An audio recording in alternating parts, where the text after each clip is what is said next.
My parents let my cousin move into my apartment. The lease clause came up at inspection. I have always been the responsible one in my family. While my cousins were out partying and my younger siblings were relying on my parents for money, I was working 2 jobs to save for my own place. I skipped spring breaks, drove a beat-up car, and ate cheap meals for years. Before we continue, please subscribe and leave a comment telling us where you're watching from. Your support helps this powerful, life-changing story reach the world.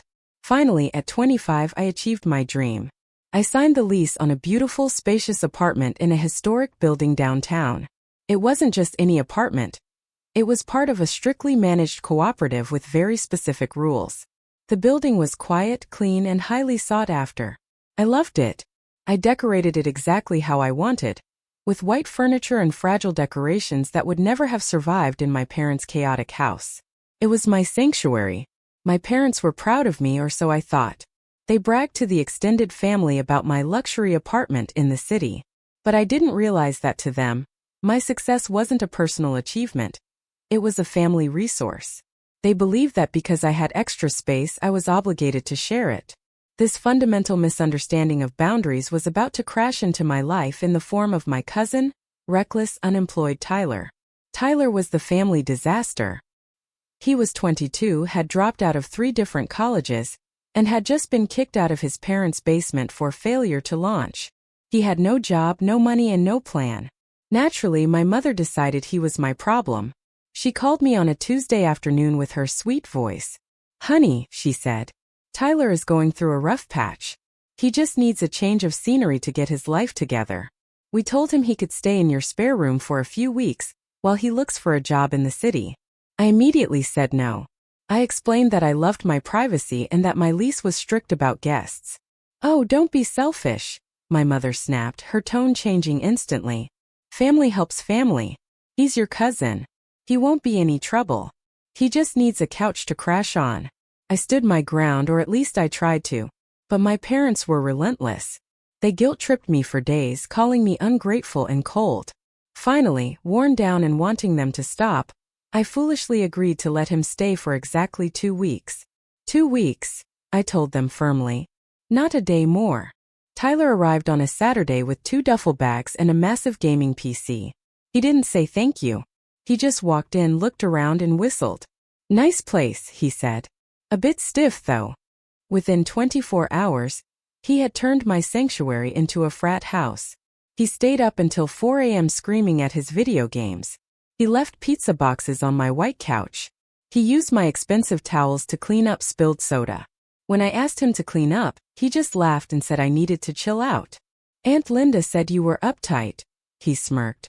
I was furious. I called my mother to complain, but she just brushed it off. "He's just adjusting," she said. "Be patient. He's looking for work." But he wasn't looking for work. He was sleeping until noon and gaming until dawn. He treated my apartment like a hotel where the maid service was me. I started counting down the days until the 2 weeks were up. I marked the date on my calendar in red ink. I was ready to kick him out the second the clock struck midnight on the 14th day. The 2-week mark arrived, and I confronted Tyler. "Time's up," I said, pointing to his bags. "You need to leave today." Tyler looked at me like I was speaking a foreign language. "Relax," he said, not looking up from his screen. "I talked to your mom. She said I could stay until I get on my feet. It's tough out there." My blood boiled. I called my mother immediately. "Mom, why did you tell Tyler he could stay?" I demanded. "He has to go." My mother sighed dramatically. "Sweetie, you can't just throw him out on the street. That's heartless. He's trying. Just give him another month. We're paying for his food, aren't we?" They were sending him $50 a week, which barely covered the electricity he was using for his gaming rig. "I don't want his food money," I shouted. "I want my apartment back. My lease doesn't allow long-term guests." "Oh, stop worrying about the lease," she scoffed. "Landlords don't check that stuff. Just keep it quiet. You're making a big deal out of nothing." I realized then that my parents didn't respect me or my legal obligations. They only cared about Tyler not being their problem anymore. I felt trapped. If I kicked him out physically, my family would villainize me forever. My parents would say I abandoned him. But if I let him stay, I was miserable. I decided to try to force him out by being the worst roommate possible. I changed the Wi-Fi password. He screamed and called my dad, who called me and yelled at me for hindering his job search.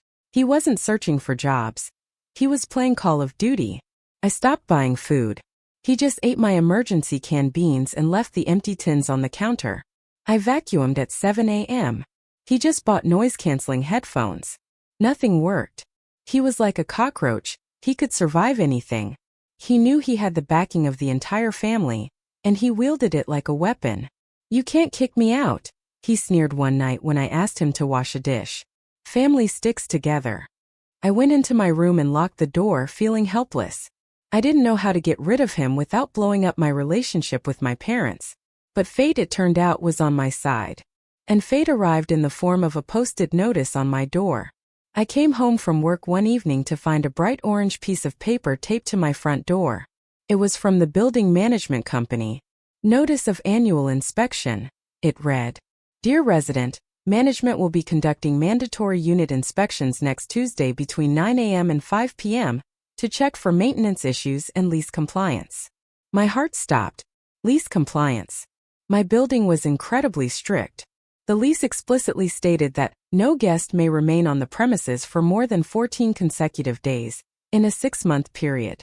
It also stated that unauthorized occupants are grounds for immediate lease termination. I had unauthorized occupant number 1 sleeping on my couch right now. If the landlord saw Tyler's massive gaming setup, his piles of clothes, and his sleeping bag permanently installed in the living room, they would know he wasn't just visiting. I could be evicted. I could lose my dream apartment because of my parents' selfishness. Panic set in, but then a light bulb went off in my head. This wasn't a disaster. This was my golden ticket. I walked into the apartment. Tyler was eating cereal out of a mixing bowl. "Hey," I said, trying to hide the excitement in my voice. "We have a problem." I showed him the notice. "The landlord is coming for an inspection on Tuesday. They check everything. Closets, bathrooms, occupancy." Tyler shrugged. "So? I'll just go to a coffee shop for a few hours. Hide my stuff." I shook my head gravely. "It's not that simple. This building has cameras in the hallway. They know who comes and goes. They monitor key fob usage. If they see signs of someone living here who isn't on the lease, they evict everyone. Immediately. No warnings. They'll throw your stuff on the curb and sue me for breach of contract." I was exaggerating slightly about the cameras, but I needed to scare him. Tyler looked nervous for the first time. "Seriously?" "Dead serious," I said. "This is a co-op board. They are ruthless. If they find you here or even signs of you, we are both homeless. You need to leave. Tonight. And you need to take all your stuff." Tyler called my mother in a panic. I could hear him whining on the phone. "She says the landlord is coming. She says they'll call the police." I hadn't said that, but I let him believe it. He handed the phone to me. "Let me talk to her," my mother demanded. "What is this nonsense about an inspection?" she asked suspiciously. "Mom read the lease," I said, keeping my voice calm but firm. Article 4, Section 2. Unauthorized occupants will result in immediate termination of tenancy and a penalty fee of $5,000. Do you have $5,000 to pay my fine? Because if Tyler stays, that's what's going to happen on Tuesday. My mother went silent. Money was the only language she understood better than guilt. $5,000, she choked. "That's ridiculous." "That's the contract," I lied smoothly. "I can't risk it. He has to go. Now, before they do a pre-inspection walkthrough." The threat of a massive financial penalty terrified her more than Tyler's comfort. "Okay," she said reluctantly. "Send him home. Just for a few days until the inspection is over." "No, Mom," I said, seizing the moment. "If they find evidence he was living here, I'm on a watch list. He can't come back. The lease says no repeat long-term guests for 6 months. If he comes back after the inspection, they'll know I'm trying to trick them. He has to move out completely." My mother tried to argue, but I kept repeating the $5,000 fine line. Eventually she cracked. "Fine," she snapped. "Put him on a bus. We'll pick him up." I hung up the phone and turned to Tyler. "Pack your bags," I said. "You're leaving in an hour." Tyler grumbled and cursed, but he started packing. He shoved his clothes into his duffel bags. He disassembled his precious gaming PC. I helped him pack, mostly to make sure he didn't leave anything behind. I stripped the sheets off the couch and threw them in the wash. I wanted every trace of him gone. I drove Tyler to the bus station myself. I didn't want to give him a chance to miss his ride. He sat in the passenger seat sulking. "This is so unfair," he muttered. "I was just getting comfortable." "It's not about comfort, Tyler," I said. "It's about the law." It was about my sanity, but he didn't need to know that. I bought his ticket with my own money. It was the best $40 I ever spent. I waited until he got on the bus. I waited until the bus pulled out of the station. I watched the taillights disappear around the corner. Only then did I let out a breath I felt like I had been holding for a month. I drove home with the radio blasting, singing along. I was free. When I got back to the apartment, I went into cleaning mode. I scrubbed the bathroom. I vacuumed the carpets. I Febrezed the couch until it smelled like lavender instead of teenage boy. I wanted the apartment to look perfect for the inspection, yes, but mostly I wanted to reclaim my space. I rearranged the furniture back to how I liked it. I put my fragile decorations back on the shelves. By Tuesday morning, the apartment was spotless. It looked like a model home. The inspection team arrived at 10 a.m. It was the building manager, a stern woman named Mrs. Higgins, and a maintenance guy. They walked through the apartment with clipboards. Mrs. Higgins looked around critically. She checked the smoke detectors. She looked under the sink for leaks. Then she turned to me. "You keep a very tidy apartment," she said, sounding surprised. "Most young people. Well, let's just say we usually find extra tenants hiding in the closets." My heart skipped a beat. "Oh no," I said, smiling innocently. "It's just me. I value my quiet time." She nodded approvingly. "Good. We've had issues with subletting on the third floor. We had to evict a young man last week for letting his brother move in. Breach of lease. Very messy." She tapped her clipboard. "It's good to see someone who respects the rules. Section 8 is very clear about guests." "Yes, it is," I agreed. 14 days maximum." Mrs. Higgins smiled. "Exactly. Well, everything looks in order here. Thank you for your cooperation." They left, locking the door behind them. I leaned against the door and slid down to the floor, laughing. The strict inspection that I had terrified my family with was actually just a routine check. But Mrs. Higgins' comment about the eviction confirmed that my lie wasn't really a lie. I could have been evicted. I had saved myself just in time. I pulled out my phone and took a picture of my clean, empty living room. I sent it to the family group chat with the caption, "Inspection passed. Safe for now." My mother called me that night. "So?" she asked. "Did they check?" "They checked everything," I said gravely. "The manager even mentioned they evicted someone last week for unauthorized guests. It was a close call, Mom. If Tyler had been here, I would have lost the apartment and owed that $5,000. My mother was silent for a moment. "Well," she said finally, "I guess it's good he left then. He's back in the basement. Your father is making him apply for jobs at the local grocery store." I smiled. "That sounds like a good plan for him. We're still disappointed you couldn't help family," she added, trying to get one last dig in. "I did help," I said. "I housed him for a month. But I can't set myself on fire to keep him warm, Mom. And I certainly can't lose my home for him." I hung up the phone and poured myself a glass of wine. I sat on my white couch enjoying the silence. No video game noises. No pizza boxes. Just peace. I realized that the inspection notice hadn't just saved my lease. It had given me the backbone I needed to stand up to my family. I had used their own fear of financial loss against them. I learned a valuable lesson that day. Sometimes you have to use the rules to protect yourself from people who think rules don't apply to them. My cousin never asked to stay with me again. And whenever my parents hint about a relative needing a place to crash, I just say, "Oh, I'd love to, but the building management is watching me like a hawk since the inspection. Can't risk the fine." It works every time. A few months passed, and life returned to its peaceful rhythm. I enjoyed my solitude, my clean apartment, and my autonomy. But of course, the family drama wasn't completely over. Tyler, back in his parents' basement, was miserable. He blamed me for his failed launch in the city. He started telling the extended family that I had kicked him out because I was jealous of his gaming career. He had 12 followers on Twitch. At the annual family reunion that summer, the tension was palpable. My Aunt Linda, Tyler's mom, cornered me by the potato salad. "It's a shame about Tyler," she sniffed. "He really loved the city. If only he had a supportive cousin." I looked Aunt Linda in the eye. "It is a shame," I said calmly. "But you know what would have been a bigger shame? Me getting sued for $5,000 and becoming homeless." "Did Mom tell you about the strict inspection policy?" Aunt Linda paused. The mention of money always made them pause. "Well, yes, but surely they wouldn't actually. They evicted the guy on the 3rd floor." I repeated my favorite line. "Threw his stuff on the curb. I couldn't do that to Tyler." I flipped the script. Wasn't the villain. I was the protector. I sent him home to save him from being homeless on the street, Aunt Linda. She didn't know what to say to that. She mumbled something about rules being too strict, and walked away. I suppressed a smile. The victory at the reunion felt good, but the real test came in the fall.